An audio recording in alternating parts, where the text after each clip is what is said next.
So what do I mean by risk factors? Well, in this video presentation, we're going to cover 4 of the main ones.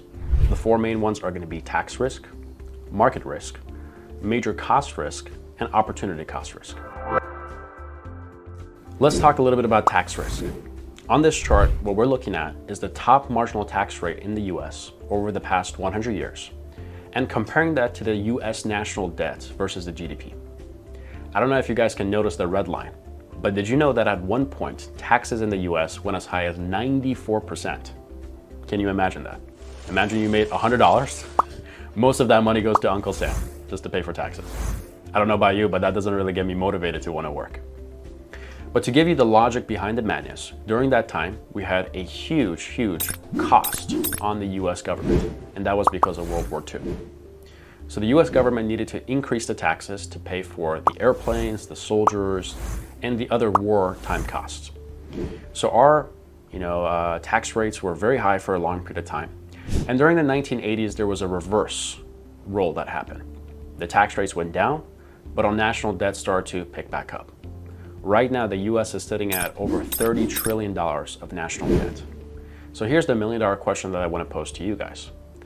Will the US become more fiscally responsible, spend below their means, not borrow as much money, or are they going to continue doing the same things that they have been doing over the past handful of decades?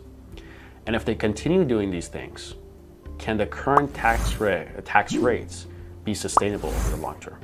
Or will they need to increase it to pay for the upcoming costs that will occur over the next couple decades?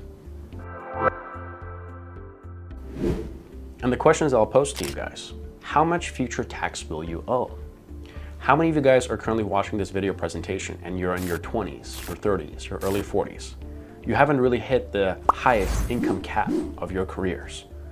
But how long have you guys heard about the same old sayings? Max out your 401k. But the problem is when you max out your 401k, you're deferring your taxes into the future. And what are the tax rates going to be in the future? What if they are higher? Have you looked into ways that you can reduce your current tax liability and make sure that your investments in the future grow tax-free so that you never have to worry about future tax hikes taking a bigger portion of your investments ever again? And when we look at the data from Society of Actuaries, we find that most people that are currently 50 years old will actually live until their 90s. So imagine during your retirement time, you're going to be alive for 2, 3, 4 decades. Imagine during that period of time, there are tax hikes and increases. And beyond just the US national debt, let's talk a little bit about other social programs like Social Security and Medicare.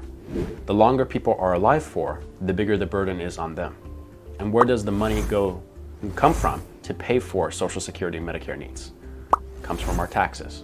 So when people are living longer, there's a huge financial burden on the US government. Are the current tax rates sustainable, or will they need to go up to pay for these upcoming costs? What do you think?